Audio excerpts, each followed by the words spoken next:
Assalamualaikum warahmatullahi wabarakatuh. Nama saya Yafri Aldi dengan nomor BP 1910853011.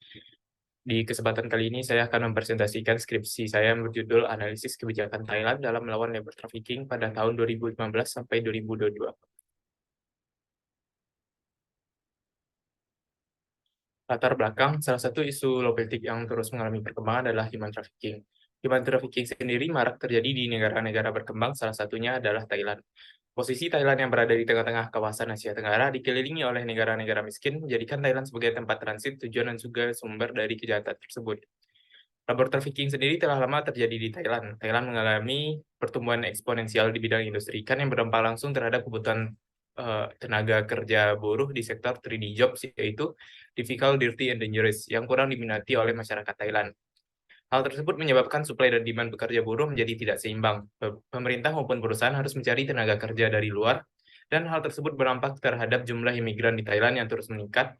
Pada tahun 2022 sendiri, sebanyak kurang lebih 2,1 juta jiwa jumlah imigran yang terdaftar secara resmi di Thailand. Peningkatan jumlah imigran tersebut berbanding lurus dengan kemungkinan mereka menjadi korban dari labor trafficking.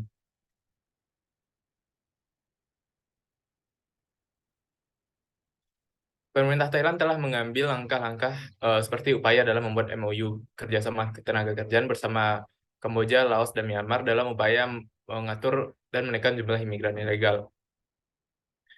MOU tersebut merupakan satu-satunya akses bagi para imigran untuk masuk ke Thailand. Namun, MOU tersebut memiliki celah pada bagian 64 yang dimanfaatkan oleh pelaku labor trafficking. Upaya Thailand dalam melawan labor trafficking sudah dimulai pada tahun 1998 dengan mengeluarkan Labor Protection Act. Thailand mendukung penuh upaya dalam melawan labor trafficking. Thailand memberikan pendanaan sebanyak 58,15 juta US dollar pada tahun 2015 dan meningkat pada tahun berikutnya. Namun, hal tersebut tidak memberikan hasil yang diharapkan. Tekanan masih didapatkan oleh Thailand seperti dari Uni Eropa, memberikan yellow card kepada Thailand pada industri ikan, dan juga Thailand dikategorikan ke tier 2 dalam sebuah laporan US State Trafficking Person. Dalam sebuah temuan, setidaknya 57% pekerja di Thailand merupakan korban dari labor trafficking. Pada tahun 2002 sendiri, jumlah migran yang bekerja secara resmi terdaftar di Thailand adalah 2,1 juta jiwa. Angka tersebut belum termasuk jumlah imigran yang masuk ke Thailand secara ilegal. Rumusan masalah, Thailand dikelompokkan ke dalam tier 2 oleh State Trafficking Person pada tahun 2022. Thailand telah berupaya baik dalam lingkup negara, regional, maupun internasional dalam melawan labor trafficking. Namun jumlah korban labor trafficking terus meningkat. Oleh karena itu, diperlukan analisis untuk mengetahui lebih lanjut penyebab meningkatnya labor trafficking di Thailand pada tahun 2015 sampai 2022. Pertanyaan dan tujuan penelitian. Pertanyaan penelitian adalah apa penyebab meningkatnya labor trafficking di Thailand pada tahun 2015 sampai 2022. Tujuan penelitian untuk mendeskripsikan dan menganalisis penyebab meningkatnya labor trafficking di Thailand pada tahun 2015 sampai 2022. Manfaat penelitian. Secara akademis, penelitian ini bermanfaat untuk menambah referensi literatur terkait dengan labor trafficking khususnya di Thailand. Secara praktis, penelitian ini diharapkan berguna untuk menambah pengetahuan dan juga pemahaman kepada para instansi dan para pemangku kepentingan untuk dapat memahami penanganan yang tepat dalam melawan labor trafficking. Tinjauan pustaka, di sini peneliti menggunakan 5 jurnal, diantaranya adalah The Travesty of Human Trafficking, A Decade of Failed US Policy. Yang kedua, Policy Failure and the Policy Implementation Gap ke Policy Support Program HEPS. Yang ketiga, Policy Success, What is the Role of Implementation Support Programs.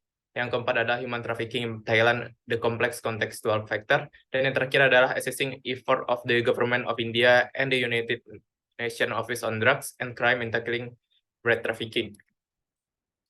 Selanjutnya, peneliti menggunakan konsep dari McConnell, yaitu policy failure, yang mempunyai 3 indikator utama, yaitu policy as process, yaitu upaya dan usaha pemerintah dalam proses pembentukan kebijakan. Melalui hal tersebut akan dinilai bagaimana proses pemerintah dalam mendapatkan legitimasi dan bagaimana kebijakan tersebut dapat menyelesaikan masalah yang ada. Yang kedua adalah policy as program, kebijakan dapat mencapai tujuan sesuai dengan komponen yang ditetapkan dan kebijakan dapat mempengaruhi kelompok yang menjadi target dari kebijakan tersebut. Policy as politik, kebijakan berperan dalam menyelesaikan konflik yang ada di tengah-tengah masyarakat. Pemerintah berusaha mengontrol masyarakat ataupun isu melalui kebijakan yang dibentuk. Metode penelitian, peningkatan yang jenis penelitian, penelitian kualitatif, jenis penelitian deskriptif analitis, batasan penelitian 2015, dikarenakan adanya tekanan internasional terhadap Thailand. Tahun 2002 dijadikan tahun terakhir dikarenakan laporan terakhir Thailand tentang human trafficking. Unit dan level analisis, unit analisis adalah Thailand, unit eksplanasi labor trafficking pada tahun 2015 sampai 2022, level analisis adalah negara, teknik pengumpulan data, studi kepustakaan, dan teknis analisis data menggunakan tahapan analisis data berdasarkan Ali Matthew B. Miles dan Michael Haberman. Bab 2 akan membahas tentang labor trafficking di Thailand. Yang pertama akan membahas definisi labor trafficking, yang berlanjut dengan proses perekrutan korban labor trafficking.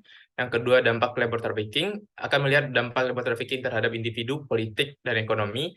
Dan yang ketiga adalah sejarah labor trafficking di Thailand, dimulai dari Thailand sebagai negara sumber, transit, dan tujuan, economic boom di Thailand, dampak economic boom terhadap jumlah migran di Thailand, hubungan antara kerentanan migran dengan labor trafficking. Bab ketiga akan membahas tentang kebijakan Thailand dalam melawan labor trafficking. Di antaranya ada 5 kebijakan, yaitu Labor Protection Act 1998, Anti-Trafficking Person BE 2551, MOU Employment Bilateral Cooperation antara Thailand dengan Myanmar, Kamboja, dan Laos, Coordinated Mekong Ministerial Initiative, yang keempat adalah Coordinated Mekong Ministerial Initiative Against Trafficking, dan yang terakhir adalah ASEAN Convention Against Trafficking Person, especially Women and Children. Pada bab keempat akan membahas tentang analisis penyebab meningkatnya labor trafficking di Thailand. Yang pertama, indikator pertama adalah Policies Process dengan subindikator mempertahankan tujuan dan instrumen. Pada bagian ini, pemerintah Thailand melakukan amandemen terhadap Anti-Trafficking Person B2551 dikarenakan terdapat kecacatan yang membuat kebijakan tersebut tidak dapat secara efektif akibat pelapor bisa dituntut balik oleh siapapun jika laporan tersebut tidak terbukti benar. Dan dalam amandemen ini mendukung pihak berwenang untuk dapat segera menutup tempat kerja dan menunggukan izin operasi pabrik jika ditemukan bukti yang mengarah pada keterlibatan mereka dalam human trafficking. Pada bagian ini, tingkat kegagalannya adalah conflicting failure dikarenakan pemerintah harus melakukan revisi terhadap kebijakan yang dibuat. Yang kedua adalah mengamankan legitimasi, dapat dilihat dari bagaimana pemerintah memperkuat bagaimana pemerintah kerjasama antara Prayut Chan-o-cha dengan Panglima Angkatan Darat Jenderal Udom Dech yang membahas upaya dalam melawan human trafficking. Mereka berdua memastikan Jenderal Udom Dech sendiri juga memastikan pasukan keamanan akan mengikuti aturan ketat pemerintah terhadap kejahatan tersebut. Dan juga pemerintah membuat sebuah pengadilan yang khusus untuk mengadili kasus-kasus human trafficking. Yang kedua adalah memperkuat kerjasama antar lembaga melalui kebijakan zero tolerance terhadap human trafficking. Di sini Perdana Menteri Chan O-chan juga mengajak semua lembaga untuk mengadakan pertemuan dalam membahas human trafficking bersama dengan lembaga terkait di Bangkok dalam memastikan kesepahaman semua pihak dalam melawan kejahatan tersebut. Pada subindikator ini dapat diklasifikasikan tingkat kegagalannya adalah proses sukses. Yang ketiga adalah koalisi yang berlanjut, dapat dilihat dari bagaimana kerjasama Thailand dengan beberapa aktor seperti kerjasama Thailand bersama UNODC melalui Thailand Institute of Justice. Kedua lembaga ini melakukan penelitian terkait permasalahan human trafficking yang terjadi di Thailand. Yang kedua adalah kerjasama Thailand melalui Komit. Thailand menjadi tuan rumah dalam pertemuan kelima Interministerial Meeting of the Coordinated Mekong Ministerial Against Trafficking yang mengangkat pembahasan tentang enhancing sustainability in multilateral cooperation to combat trafficking person yang dilakukan secara hybrid. Dan yang terakhir adalah kerjasama Thailand melalui MOU Employment Bilateral Cooperation. Dalam MOU tersebut mendapatkan pembaharuan dalam hal memperluas kerjasama serta melakukan pengembangan keterampilan dan perlindungan sosial. Pada bagian ini juga tingkatnya adalah proses sukses, dan yang subindikator terakhir dari Policies Process adalah mendapatkan dukungan terhadap kebijakan yang dibentuk. Pada subindikator ini akan dianalisis melalui dukungan yang didapatkan melalui film pendek Prisana dalam meningkatkan kesadaran masyarakat. Thailand bersama IOM berusaha meningkatkan kesadaran masyarakat melalui film pendek Prisana, namun tidak mendapatkan dukungan yang diharapkan. Film tersebut selama 5 tahun hanya mendapatkan 245.000 penayangan dan masyarakat masih memiliki pengetahuan minim terkait labor trafficking. Pada bagian ini dapat di subindikator ini tingkat kegagalannya adalah borderline failure. Pada indikator kedua adalah Policies Program. Terdapat 5 subindikator, di antaranya pertama adalah implementasi sejalan dengan tujuan. Yang pertama, peringatan Hari Anti Perdagangan Manusia Nasional. Pemerintah Thailand menjadikan tanggal 5 Juni sebagai hari peringatan anti perdagangan manusia dalam meningkatkan kesadaran masyarakat. Yang kedua juga adalah ada kampanye Thailand Against Human Trafficking. Kampanye tersebut bertujuan untuk mewaspadai kejahatan human trafficking yang biasa dilakukan melalui modus penipuan. Yang ketiga adalah kampanye melalui film Prisana tentang human trafficking di industri perikanan Thailand. Kampanye ini juga bertujuan untuk meningkatkan kesadaran masyarakat, khususnya generasi muda di Thailand terkait modern slavery yang terjadi di industri perikanan Thailand. Pada subindikator ini dapat diklasifikasikan sebagai proses sukses. Program sukses yang kedua adalah mencapai hasil yang diinginkan. Dapat dilihat dari bagaimana MOU Employment Bilateral Cooperation yang bertujuan dalam mengatur arus migran dan menekan jumlah migran ilegal. MOU ini bertujuan untuk mengatur arus migran menekan jumlah migran ilegal, namun dalam pelaksanaannya, MOU tersebut tetap gagal untuk mencapai hasil yang diinginkan. Walaupun mendapatkan pembaharuan pada tahun 2015 dan 2016, banyak para pekerja migran memiliki pandangan bahwa kesulitan dalam melewati proses tersebut tidak sebanding dengan waktu, fleksibilitas, dan efektivitas biaya daripada masuk ke negara Thailand melalui jalur ilegal. Hal itu menyebabkan banyak migran beralih ke jalur ilegal. Pada indikator ini dapat dikategorikan sebagai conflicted failure. Subindikator yang ketiga adalah menguntungkan kelompok sasaran. Kegagalan MOU tersebut dalam mencapai hasil yang diinginkan berdampak terhadap migran yang memilih melewati jalur ilegal. Akibatnya, banyak migran tersebut yang tidak mempunyai status di Thailand yang menjadikan mereka menjadi kelompok yang rentan akan kejahatan labor trafficking. Pada subindikator ini dapat ditingkatkan sebagai borderline failure. Yang keempat adalah kebijakan memenuhi kriteria yang diinginkan. Pemerintah Thailand menekan jumlah imigran ilegal dikarenakan mereka sebagai kelompok yang rentan terhadap labor trafficking. Namun pada saat COVID-19, pemerintah Thailand memiliki tata kelola migrasi yang buruk, menyebabkan banyak di antara migran yang tidak memiliki kejelasan status, dan diperkirakan sekitar 1,5 juta migran buruh tidak lagi terdaftar pada sistem pemerintahan Thailand. Selain itu, keterbatasan aparat penegak hukum dalam membedakan dan mengidentifikasi para korban labor trafficking menjadikan efektivitas dalam melawan kejahatan tersebut tidak berjalan dengan lancar. Pada bagian ini juga dikategorikan sebagai conflicted failure. Dan pada subindikator terakhir adalah program berhasil menarik dukungan. Dalam dalam menilai hal tersebut dapat dilihat dari program yang dilakukan oleh pemerintah Thailand melalui merilis sebuah aplikasi Protect You yang merupakan aplikasi yang merupakan sarana bagi migran maupun masyarakat Thailand untuk dapat mengetahui tentang kejahatan human trafficking dan juga dapat melaporkannya melalui aplikasi tersebut. Namun dukungan yang diberikan oleh masyarakat dapat dilihat pada awal peluncuran aplikasi tersebut aplikasi tersebut tidak hanya mencapai 260 pengguna pada tahun 2020, dan pada tahun ini aplikasi tersebut diunduh lebih dari 1.000 kali unduhan. Jika dibandingkan dengan jumlah migran di Thailand, angka tersebut sangat-sangat kecil. Pada bagian ini dikategorikan kegagalan subindikator ini berada pada conflicted failure. Dan indikator terakhir adalah polisias politik. Pada bagian ini terdapat 4 subindikator. Yang pertama adalah memperkuat prospek dan reputasi dalam pemilihan.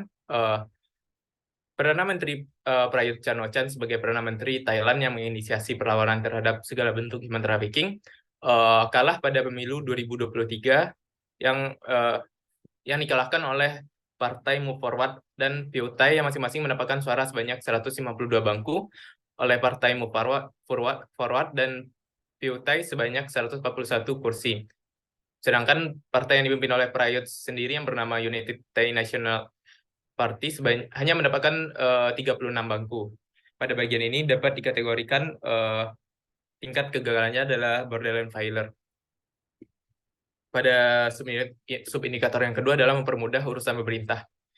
Kegagalan MOU Employment Bilateral Cooperation menyebabkan pemerintah Thailand harus berfokus terhadap dampak dari banyaknya kegagalan MOU tersebut. Kebijakan yang dibentuk Thailand dalam mengatur arus migran ilegal mengalami hambatan dan permasalahan, serta mengharuskan pemerintah Thailand berfokus dalam mengatur dan mengisi kekurangan buruh pekerja migran, serta menekan dan melawan labor trafficking yang masih banyak terjadi akibat dari COVID-19. Pada bagian ini dapat dikategorikan pada tingkatan borderline failure. Indikator yang ketiga adalah upaya pemerintah dalam mempromosikan apa yang diinginkan pemerintah melalui jalur yang ditetapkan. Di sini dapat dilihat dari bagaimana upaya negara Thailand dalam memperbaiki citra negara mereka di dunia internasional. Thailand berada pada tier ketiga pada tahun 2015 melalui laporan US State Trafficking Person dan mendapatkan peringatan dari European Union berbentuk yellow card. Dan walaupun Thailand menjadi negara pertama di kawasan Asia Tenggara yang membentuk sebuah lembaga yang secara khusus menangani human trafficking dan mempromosikan human security, namun kebijakan Thailand yang cenderung menggunakan pendekatan kepentingan nasional sebagai prioritas utama berusaha dalam memberikan prioritas terhadap ekonomi politik dengan mengontrol perbatasan bersama dengan mengamankan sumber daya pekerja migran menyebabkan keefektifan dalam melawan kejahatan tersebut tidak dapat terjadi. Pada tahun 2022 sendiri, Thailand masih berada pada peringkat tier 2 berdasarkan US State Trafficking Person semenjak tahun 2016. Pada bagian ini, tingkat kegagalannya adalah conflicted failure. Dan yang terakhir, subindikator yang terakhir adalah memberikan manfaat politik bagi pemerintah. Citra dan hal ini dapat dilihat bagaimana dari citra dan kredibilitas pemerintah Thailand. Langkah serta upaya yang dilakukan oleh Thailand dapat dinilai hanya sebagai upaya dalam menghindari ancaman sanksi dari aktor luar terhadap Thailand.